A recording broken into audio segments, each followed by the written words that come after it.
Today we're going to illustrate for loops and other advanced features of commands by way of an example. Suppose that we want to evaluate many different phosphorus dopant profiles. We want to write a for loop that repeatedly imports each profile, calculate related cell parameters like emitter saturation current density J0E, blue loss and short circuit current density, contact resistance, and probably once these cell parameters are calculated, we would like to run an optimization of the number of fingers in the front grid that would be optimal for the sheet resistance of each emitter profile.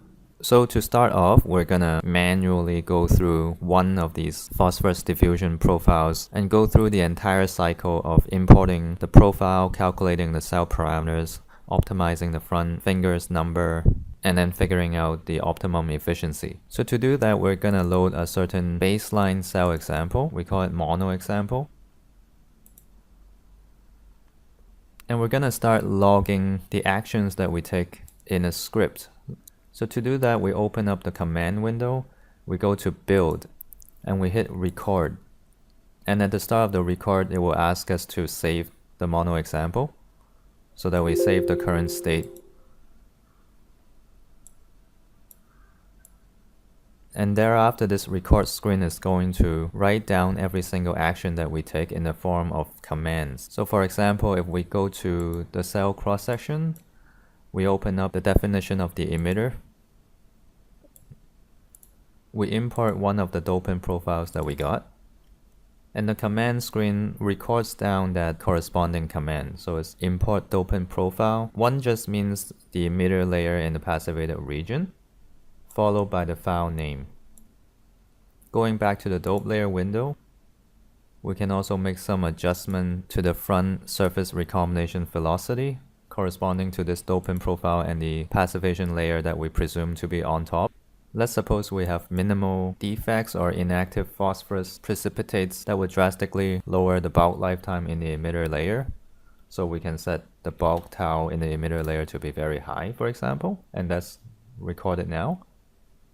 After we're happy about this, then we can hit PC1D for J0E and IQE.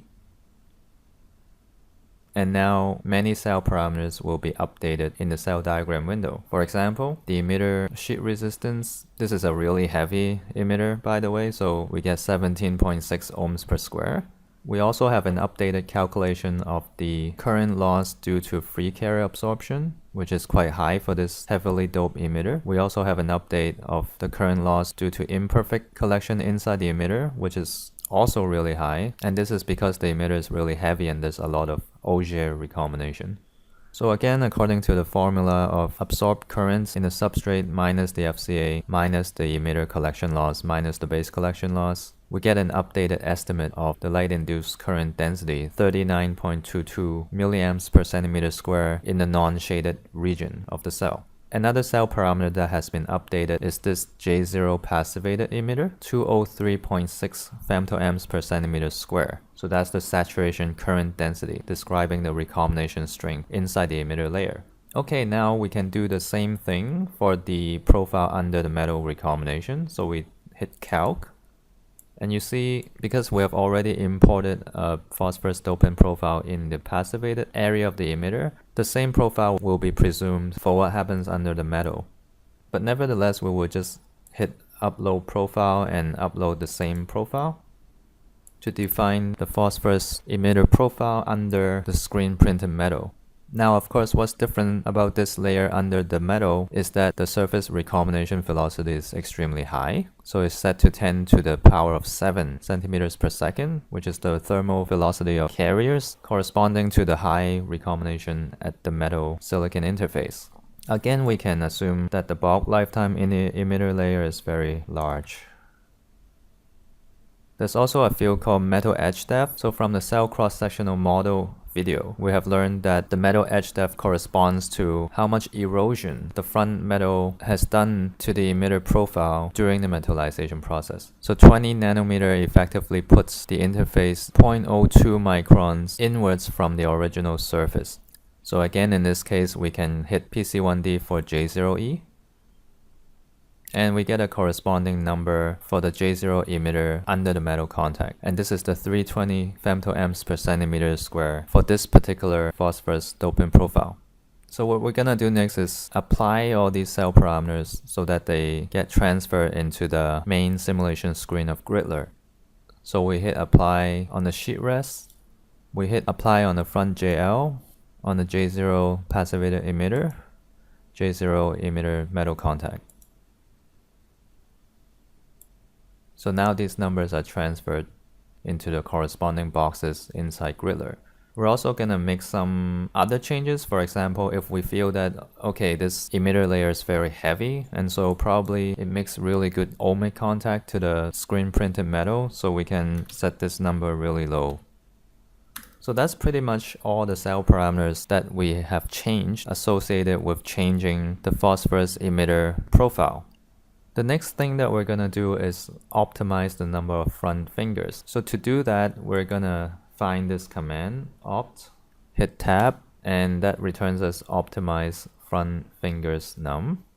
We do have to pass parameters to it in the form of the start and end number of fingers, as well as the file to record the number of fingers and the results. Okay, so when we hit enter, this command merely goes to the end of the script. We would like to run the IV curve again by hitting find JSCVOCMPP. That gets locked because we're in record mode. And then we would like to log these IV parameters in a summary file. So we're just going to hit log, and the command is save summary, summary.txt comment. So that wraps up one iteration of importing one phosphorus emitter profile, calculating all the corresponding cell parameters, running through the front number of fingers optimization, and then finally recording the IV parameters corresponding to the optimum number of front fingers. And we have used the command record mode to write down a script consisting of each of these steps. So instead of playing this script, we're gonna save it.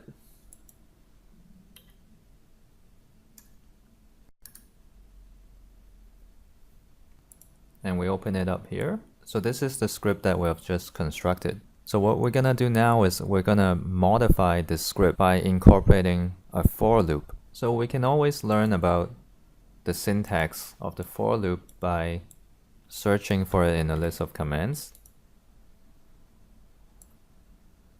So you can write for loops only in a batch or a script file. Here's an example, which gives us an idea of the syntax. So for variable name, a range of values, 10, 100, 1000. We have the body of this for loop here, and the variable name J01 value appears in multiple places inside the body of the for loop. And we have as ending next variable name. So this is the way to close the for loop. So we have the head of the for loop, which begins with for variable name and the range of values that it takes on. We have the ending of the for loop, which is next variable name. And then we have the body of the for loop, which is a series of commands and the variable name appearing throughout. So the idea is that inside the body of the for loop, whenever the variable name appears, the value in the range corresponding to that iteration will be substituted. So in the first iteration, variable name takes on a value of 10. And so the body of the for loop reads J0110. Find JSCVOCMPP, save summary, summary.txt, front J0110, and with save session test cell with J01 equals 10.mat.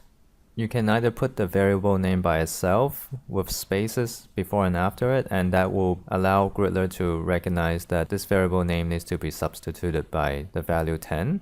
Or you can put the variable name inside a square bracket. So the whole square bracket will be substituted by 10. So that also works.